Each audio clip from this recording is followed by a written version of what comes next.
We must capture the moment to leapfrogging to green jobs.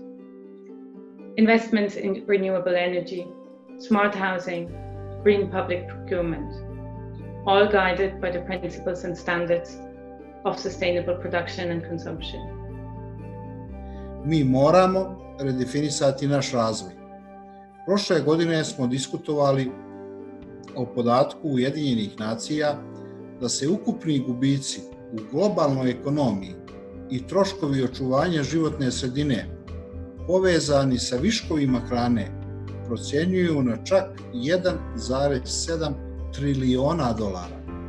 Da li danas, kada stižu upozorenja Svjetskog programa za hranu Ujedinjenih nacija da kao posljedica pandemije novog koronavirusa dodatnih 130 miliona ljudi se može suočiti sa nedostatkom hrane i biti gladni? Mi imamo luksus da ne djelujemo, već samo konstatujemo ogromne troškove povezane sa viškovima hrane. Ne, moramo djelovati, biti efikasni i biti konkretniji, odgovorniji prema resursima i ubrzati razvoj od kojeg će koristi imati svi, kroz pravedniju i učinkovitiju raspodjelu dobara uz posticanje inovacija i kreativnosti. So what are the choices ahead of Montenegro? First, ensuring a gradual transition towards the permanent decoupling of economic growth from the use of resources and environmental impacts. In other words, keeping the promise to be an ecological state. Second, boost digital transformation fast and at a large scale, while ensuring that it works for all parts of society. And third, economic recovery should be smart and innovative. The smart specialization strategy of Montenegro offers a new approach and can be used as a lighthouse in order to recalibrate other national policies and important government documents. Vlada Crne Gore, UNDP i Privredna komora su u proteklih par mjeseci realizovali niz aktivnosti, zahvaljujući kojima su postavljeni temelji za izradu mape puta Crne Gore ka cirkularnoj ekonomiji. Razgovori na ovu temu su veoma aktuelni i moraju u osnovi imati efikasno upravljanje resursima i procese koji ne štete životnoj sredini. To od nas zahtijeva da unaprijedimo vezu između naučne i poslovne zajednice i da inovativnost stavimo u funkciju ekonomskog napretka i održivog rasta i razvoja. Riječ je o temama koje prevazilaze nacionalne okvire i aktuelne su na najvažnijim evropskim i svjetskim adresama. Uvijek insistiram na ambicioznom, proaktivnom i maksimalističkom pristupu u postavljanju ciljeva. Ova zdravstvena i ekonomska kriza stavlja nas pred izazov očuvanja postojećih radnih mjesta, ekonomske supstance i socijalne stabilnosti. Međutim, iznalaženje rješenja samo do tog nivoa ne smije da nam bude krajnji cilj. Ova kriza mora da bude odlučujući okidač za puno veće domete. Domete koji će ne samo očuvati postojeća radna mjesta, već i ubrzano otvarati nova. U Agendi 2030 se ističe da mi možemo biti prva generacija koja će iskorijeniti siromaštvo. I to je postavljeno kao prvi cilj. Ne odričemo se tog i svih ostalih ciljeva postavljenih u agendi pod izgovorom posljedica pandemije.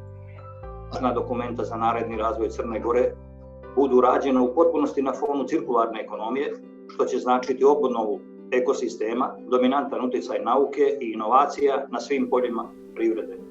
Circular, what is the most important is that you do understand that activities which you do in that basically very much fit within your efforts for accessing the European Union. I'm quoting the Circular Economy Action Plan. The transition to circular economy will be systematic, deep and transformative in EU and beyond. Commission invites EU institutions and bodies to endorse this action plan and actively contributes to its implementation and encourages member states to adopt or update their national circular economy strategies. EU will reinforce the monitoring of national plans and measure to accelerate the transition to a circular economy as part of refocusing the European semester. So it goes deep in economic governance of Europe. And if you do that, you basically follow the steps which all the countries today are doing. So going in the direction of circular economy roadmap, it's actually creating conditions for understanding and embracing the circular economy concept and providing the government's leadership and building the stakeholders' ownership. While the next step should be then developing an action plan, so from setting the direction to actually implementing it, identifying the necessary measures, and getting the commitments of ministers, and of course agreeing on the timeline of the implementation. The pathways towards a resilient and sustainable tourism ecosystem, an important role to play in the circular economy transition, deeply interlinking with and dependent on multiple key resource flows, asset and commodity value chain and society, agriculture, food, built environment, and transport industries, to name a few, and identifying key tourism industry sectors, accommodation, transport activity, food, beverages, event organizers, distribution. So actually making a key distinction between asset-heavy and asset-light industry actors. But for more, of course, you will have to look to the report if you haven't yet. I moram naglasiti, u svemu ovome moramo biti zajedno. Najveća odgovornost jeste na donosiocima političkih odluka, ali samo uz snažnu podršku privrednika, investitora, finansijskog sektora, akademske zajednice, naučnika, civilnog društva i najvažnije svakog pojedinačnog građanina ćemo kreirati budućnost kakvu svi zajedno želimo. So you have to get tools, and that's why we created. So why question is not anymore or when. When is now, and this is showing how. What are the opportunities? So first you take your inefficiencies. I'm always saying that let's start with the stupidities. Why you have the meeting room lights and air condition on while nobody is using that? That's a stupidity. Take them off. Lock it down. Don't use that. Or why is it empty? Put somebody there, share it or rent it or do anything.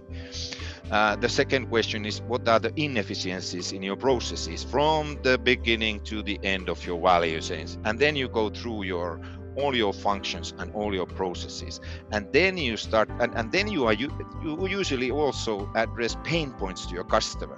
And after this, you figure out what are the new unexploited customer engagement, and then you start to figure out and assess what is the best business model to address those problems, challenges, and new opportunities. Some of companies, they already know that, hey, this is our problem, let's go for there, and we want to grow there, and let's start with this sharing platform or something else. And then you go and has to be changed as well. But biggest change must be there between your laptop and chair. So it's me and you, we all do this together. So I don't know who can say that this is not for our business or we don't care. I really think, but it's not enough. We also have to change not our mindset and values, but behave as we have said. So this was kind of very fast and furious, but with the 15 minutes, it's kind of, I hope that you got the indicators and how you should get started. And we have identified several prevention measures. Most of them are addressed to the business sector because we have to think that food is mostly linked to the business, to circular economy, and this the business sectors is very heavily interested in the economy. But at the same time, most of the food waste is generated at the household level, so more than 50%. So overall, the prevention measures are targeted to both business and to the household. Probably you are aware of the waste management hierarchy. This applies also to food, so prevention and the redistribution is at the top of the hierarchy. And we must always remember that the food safety and hygiene is at the cornerstone. They must be maintained at all times. The prevention measures that are related to food donation, this is a very important topic. Donation entails the highest environmental benefit. It has a strong social character. The NGOs, these charity organizations, we said that they have limited knowledge, so we emphasize that technical support can be given to them. There are many best practices that through digital tools can be linked the demand and the supply. So there are companies that are willing to give food that is, let's say, close to the end of date, and this can be done with safety, but they don't know to whom they can give. This can be facilitated through digital tools or platforms. We can see that 8 billion euro is lost every year in the EU to the inefficient recovery of municipal plastic waste. And this is about a sixth of Slovenian GDP, as the 5 largest companies in Slovenia generate their revenues annually. Efficient recovery requires knowledge, investments in research and development, and transfer. So we will start with example of Coca-Cola and Stabilo. If we go to the next slide. So this is the example of the participation of 3 companies. One takes care of their packaging, one wants to be environmentally responsible and uses recycled material, and one who can organize, implement, and measure CO2 savings. What was the case? Interseroh organized collection of Coca-Cola plastic caps, which were produced into patented granulate, and out of that granulate, Stabilo Green Boss highlighters were produced. And the result, may you know, plastic caps, but bottle caps are made out of great HDP packaging material, which also fulfill all health and safety standards for food packaging products. And by doing that, this very nice material was not needlessly thrown away or even landfilled. And by producing Stabilo Green Boss highlighter from plastic caps, Stabilo assured 30% less CO2 emission, which was monitored with the help of Interseroh and Fraunhofer Institute, and taking into the consideration acquiring new virgin material and all the logistic costs with producing, gathering virgin material and then producing products out of them. So the first ingredient that we're going to look at is bread, which is one of the most staple foods of our diets. And bread actually tops the list of most wasted foods in the world. In the UK, up to 44% of bread is never eaten. We waste something like 24 million slices every day. It's an incredible amount of negative statistics. But what I want to focus here is specifically the sandwich industry. So if we look at there's huge amounts of bread waste before it even reaches our homes. This is a loaf of bread, and if you click on the slides, you'll see just pointing a few more times. Thank you. These 4 slices never end up in a sandwich because they are considered waste. You can't make a sandwich out of them. So this amazing company, which started in London several years ago, called Toast, they make beer out of excess bread from the sandwich industry. So instead of using virgin barley, they use the ends of a loaf. And then they also send any spent grain to local farms for animal feed and nutrients for the soil. And they only use recycled glass in their bottles. By people who spoke in the morning of this conference has really shaped the future of support given out through different EU institutions to be one of green recovery and green growth and green innovation. So that is certainly an emphasis in the future EU programming across the board, more than it has ever been before. So that certainly has been reinforced with the current pandemic. EIT also has this regional innovation scheme and an emphasis to have innovation that come from different parts of Europe. It also ensures to engage youth and gender diversity as well. And all of those cross-cutting goals are part of different programming activities of different knowledge innovation communities at the EIT. We believe that there'll be a huge opportunity not just to rebuild, but to respond to the UN Secretary General's call to build back better. We are clear that a global recovery must be based on solid foundations, including a fairer, greener and more resilient global economy. So that's the challenge we face. What are we going to do? And how are we going to do it? 200 years ago, people couldn't have predicted the fuel cell car. And I'm sure if you asked someone involved in transport 200 years ago, they would have thought they'd almost reached the apex of horseshoe design and efficiency. So the future will always surprise us. But if we have a vision drawing on sound analysis, hopefully we won't be blindsided by it. And one of the key things, I think, from my time here in the region and looking at the way the region has moved over the last decade or so, is Euro-Atlantic integration, and as Anna's presentation mentioned, the opportunities for collaboration across Europe with the Western Balkans. So in Zagreb, they hosted both more online than physically on the 6th of May, the EU Western Balkans Summit. And the EU countries and the countries in the region reiterated their very strong commitment to the European perspective. Together, European and regional leaders committed to an economic and social recovery from COVID-19, and they stressed the need to transform functioning market economies.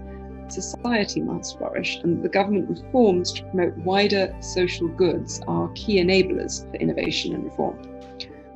I think the Minister is going to go on to talk about the Smart Specialisation Strategy, which I attended the launch of and was incredibly exciting to see the way that Montenegro had really kind of sought to focus down on the key areas that it should be seeking to develop a competitive advantage over. The Montenegrin government has also committed to developing a digital strategy this year, and this is a regular theme of their discussions with the private sector and with foreign investors. And I'm very keen for the UK to support this work. I think the main way that the UK is doing this is through committing to building opportunities for education and building opportunities around the digital future of youth in the Western Balkans. We're making the largest ever investment in education, the largest ever investment in young people in the Western Balkans through a £10 million British Council programme called 21st Century Schools. That is training teachers and developing a curriculum. We are really very grateful to UN to adopt the Agenda 2030 with the well-defined 17 Sustainable Development Goal. And we are very grateful to European Commission to set up really roadmap for making our economies sustainable. Now, if we talk about sustainable development, what this really means? This means, we heard already, transforming our world. Now the question is how we can transform our world. What are these main instruments? And main instruments for transformation are science and innovation, because fast-changing, interdependent and global are all science-generated since our civilization exists. And successfully facing most current challenges require science, innovation, out-of-box thinking and action. But now, how to use these tools? We cannot only use science. And so how to use that in the best way? The best way is actually to use smart specialization strategy, which I heard recently from Nakicenovic, who is also involved, Nebojša Nakicenovic, professor from Austria, who defines smart specialization strategy, actually SDG goal number 18. And so I'm proud to tell you that Montenegro adopted smart specialization strategy. Actually, we work hard and we're working 2 years to adopt this strategy. And you see, being small, Montenegro is one of the smallest countries in Europe.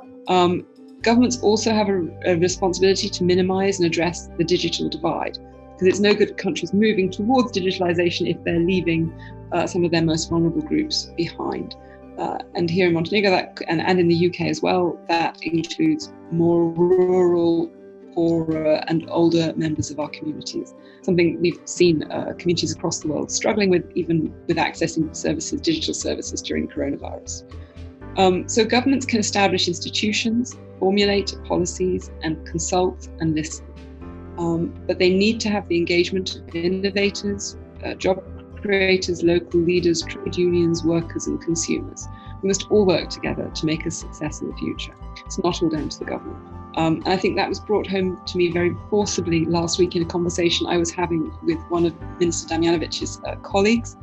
We were talking about the recently passed Montenegrin budget, where there's 10 million euros of loans available for SMEs at very favourable rates. So the minister said to me, the government has now put together the structures and the funds to support innovation, but now what we need are the ideas. So the market is open in Montenegro for innovation. Now, if you come to the energy, to the first strategic priorities, look at here. Montenegro is becoming regional green energy hub. So it is already has a strong potential for renewable energy, but also has already high level of use of renewable energy. You see, we are not only thinking that direction, we are working in that direction. And I need here to point out incredible great projects, leading renewable energy projects in Montenegro. There is a submarine electric cable investment of more than 1 billion euros. You see the length is more than 400 kilometers between Montenegro and Italy. And this project just started to operate. And here Montenegro is building the largest solar power plant in the region, 250 megawatts.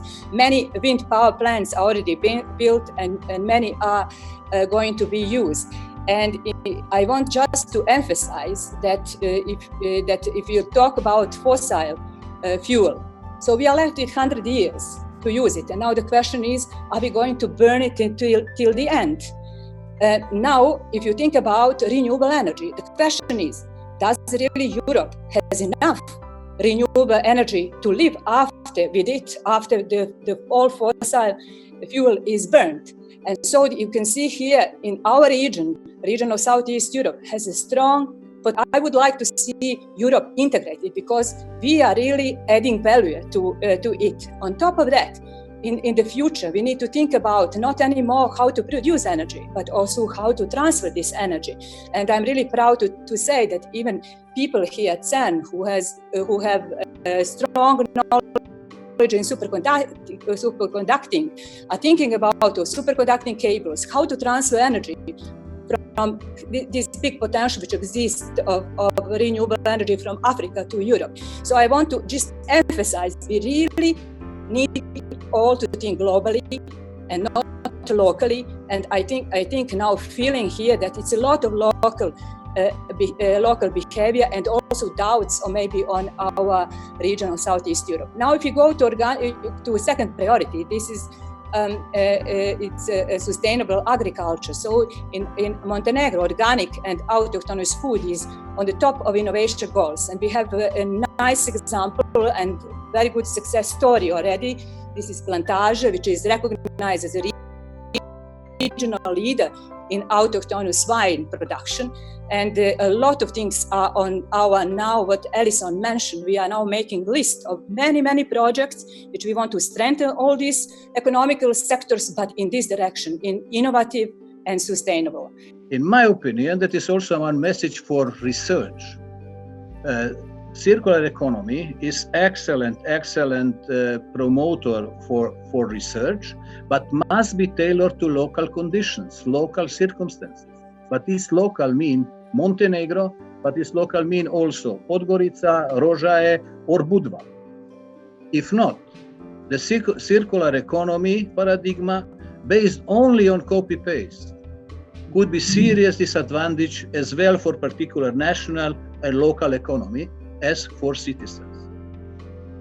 And with each action, even I would ask the high officials from European Union, if someone is going to propose one measure or investment or something, the question must be asked. Maybe we should, having in mind all this circular economy problem with the environment, to finance an environmental infrastructure according to the NATO principle.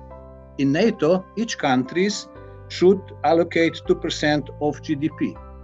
Why we should not propose the same approach for environmental issue? Because environmental issue is common issue, that is not only national issue, to propose the same issue. My proposal, rich should respect and poor countries shall insist that the principle of equity will be enforced. On the next page, I have provided you with hubs that we see now starting in the Western Balkans. And the reason why EIT is supporting these innovation hubs is so that the companies from the region could have someone to contact.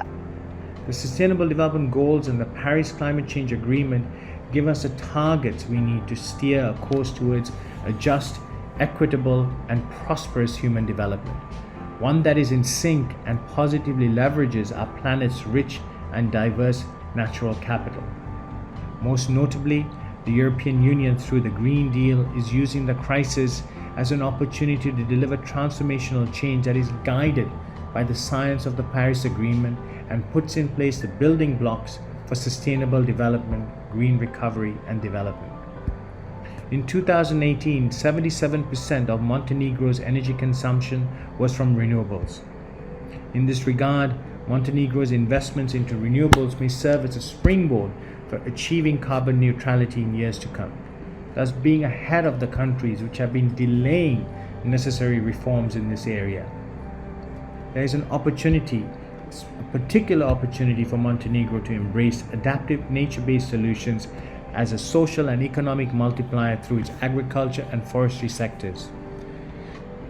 The Green Days 2020 conference vision is ambitious, but ambition is exactly what we need today.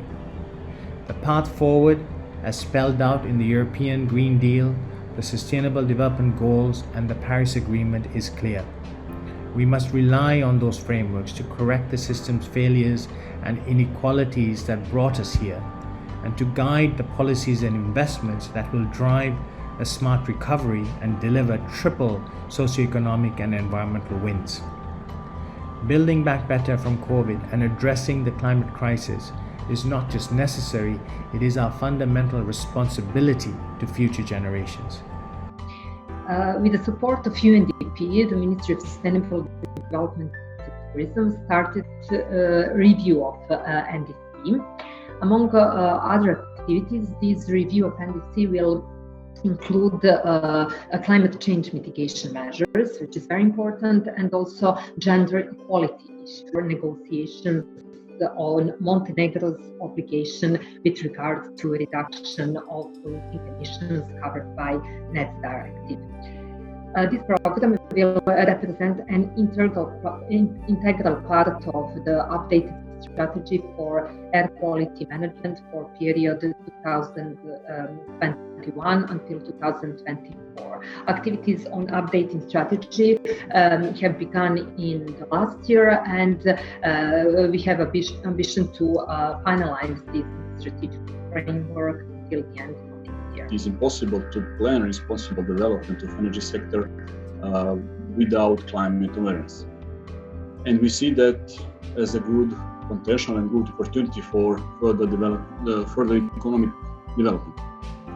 Our development vision, as well as our practical deeds, together with already achieved results in energy and climate sector, make us determined to keep the regional leading position when it comes to the energy and environmental and pave our EU way. Okay, when we speak about HPP Komarnica, yes, you will enjoy the exploration of all white beauty in Montenegro in the future. So HPP Komarnica will not affect Canyon Iridio, will not affect Sjevenik, and those information are very important for all, if I can say, serious investors and financial. It's also following the Poznan summit. The EU will set up a green agenda for the Western Balkans, and this green agenda has the ambition to mirror the Green Deal. So we want to see that the Green Deal for the EU, which is reflected in the Green Agenda for the Western Balkan countries, and it will also have the ambition to become a vector for growth. Only about decarbonization. This is not only about limiting GHG emission. This is not only about air, it's also very much about economic development. And you also touched upon also in your slides that the Green Deal for Europe is actually how to boost the economic development through the investment in renewables. So to link the economic development with the climate change mitigation. There will be a new envelope available. This is currently discussed in Brussels. I mean, we will then know how much the Western Balkan countries and Turkey, which is also in that, could count on. The Commission proposal was 14.5 billion for the 7 years to come. Ja sam Rambo Amadeus, muzičar, jedriličar i ekološki aktivista. U okviru mojih ekoloških aktivnosti, uz pomoć mojih dragih prijatelja i organizacije UNDP, napravio sam solarni jedrenjak. Potpuno autonoman, bešuman jedrenjak koji za svoje kretanje koristi isključivo sunce i vjetar, a namijenjen je ponudi u nautičkom turizmu u akvatoriju Crne Gore. Evo, ovih dana smo svedoci apsurda, dok je čitav turizam zaustavljen zbog pandemije korone, naše okruženje izgleda nikad privlačnije. Besprekorno čisto more, vazduh, očaravajuća tišina, podsjetili su nas na to koliko je zapravo priroda zavodljiva i lijepa kad se isključi sva mehanizacija na koju smo navikli u prošlom vijeku. Vjerujem da će ovaj period tišine i besprekorno čiste prirode uticati na nas da ubrzamo prihvatanje novih, čistih i bešumnih tehnologija u turizmu i time dati naš doprinos revitalizaciji prirodnog okruženja. Očekujem da će vlasnici smještajnih kapaciteta u ovom periodu tišine izračunati koliko se solarni sistemi za grijanje vode i proizvodnju struje zapravo isplate, da će u saobraćaj hrabrije početi da se koriste električni skuteri, bicikli, električna vozila, da će se u Boki razviti linijski brodski saobraćaj koji povezuje gradove i tako smanjiti saobraćajne gužve koje će početi čim se korona povuče. Moj najveći izazov je da utičem na promjenu fizionomije nautičkog turizma. Umjesto bučnih motornih jahti i jeke dizel mašina, prljave tehnologije iz preprošlog vijeka, da u Boki i čitavom crnogorskom akvatorijumu vidimo više bešumnih jedrilica, katamarana i plovila na električni pogon koji svoje baterije pune uz pomoć solarnih panela. Današnja tehnologija omogućuje da nam prirodno okruženje bude besprekorno čisto, zdravo, da uživamo u prirodi i tišini, a da pritom turizam kao naša strateška privredna grana cvjeta i to bolje nego do sada. Now in the best of the scenarios. And we need to resume. We need to restart tourism because, as Antonio Guterres said, tourism can be a platform to overcome the pandemic because tourism has proven to be one of these industries that can restart the economies of the world. It's a very large crossover industry. It's very horizontal, very transversal. It's nevertheless very clear, very focused. It has a lot of impact on the private sector, but not on a direct basis only, and of course, employment. Because it's not just hotels and establishments that have to do with tourism. It's everything in a destination that is involved. When we talk about tourism, it's the agriculture, is the environment, is everything connected. So this is why it's very important. This is what we try to say, that sustainability, together with innovation, becomes the new normal. So the new normal meaning that it has to be embedded in the planning, and there needs to be situations whereby, and we are developing at UNWTO actually with the national MST, the global standards to measure sustainable tourism, there has to be a way to measure the achievement of sustainability for the different goals, and then to keep monitoring it. Something like having the target of Agenda 2030 or Agenda 2050, we need to understand that the pandemic has taught us a lesson. We were all very unprepared, but we were very unprepared because we were very lax, if you allow me, on actually letting all these numbers flow without a real control over it. We need to control the international flows. We need to control at destination level, at planning level, what we want to do for the following year. So if we take this as a basis to analyze a little bit what was and ask us now, what does it mean for the future?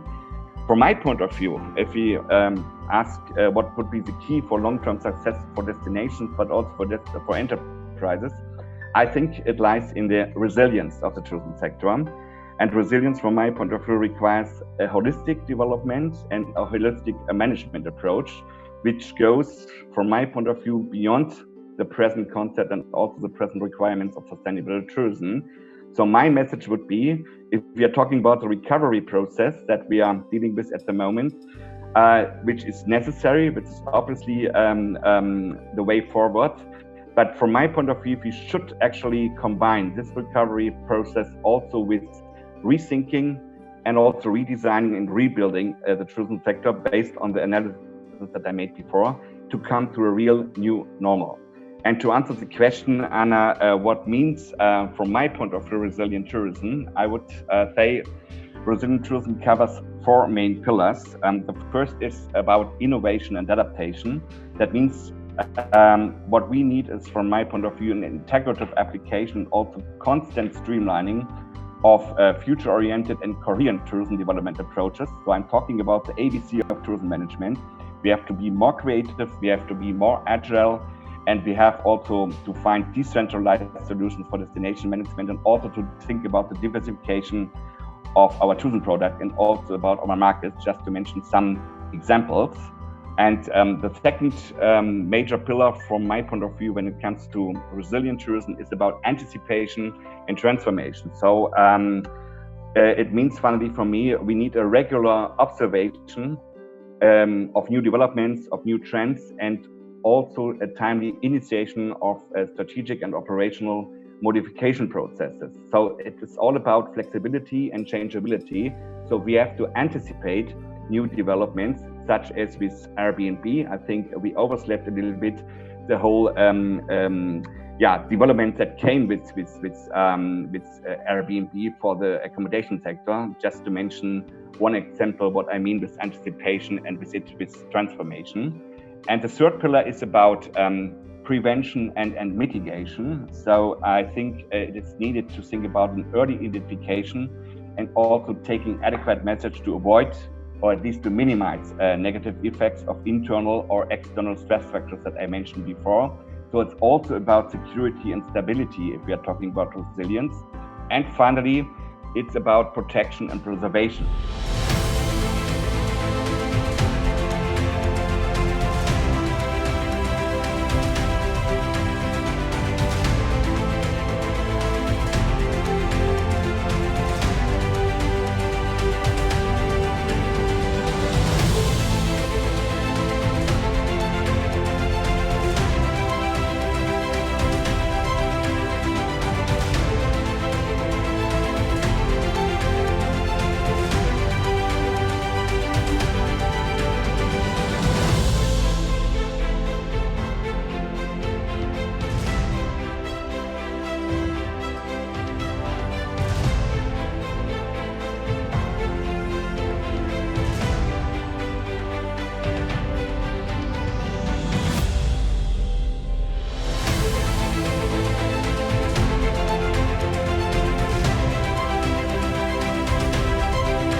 We have to do a switch from consumerism, from overuse, from trying to do as much as possible to be as sustainable as possible.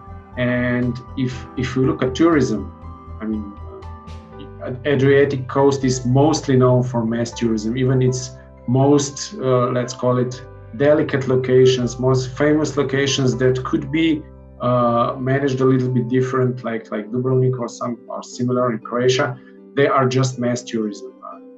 I think for Slovenia or for Montenegro or for many countries, the current events are showing us that mass tourism is probably not the way forward.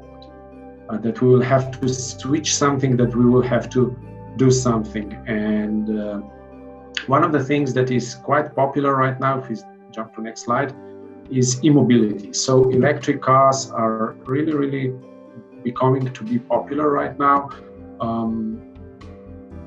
We are in an era that we are also experiencing a big switch in our mobility, not just on the, let's call it, technical side, not just on the side that we are switching from gasoline and diesel cars to electric cars, but also on the ways that we are looking at mobility, that we are looking at it more and more as, let's call it, as a service. And that is a big deal that will also have an influence on tourism. It sure can. I mean, when we're talking about, switching to electric cars, it will happen sooner or later, unless some new technology comes along in this time. But we have a lot of cars on the road, and it's not, even if we would forbid selling of anything but electric cars today, that would still mean that we would need to spill over to owners of older and older used cars. It would still take us 10, 15, maybe 20 years, depending on the country, which is good because the infrastructure needs to be built, and it cannot be built overnight, and it should not be built overnight, because if you build it overnight, you will overbuild it, and then again we are out of the sustainable and green area. But when we come to the state, it has its place. I mean, there are people that say that there should be no subsidies for electric cars, which might be true. I mean, personally, I think there is still a place for subsidies for, for foreseeable future, for a few years at least, until, at least, let's call it, 5 or 10% of the cars on the road are electric.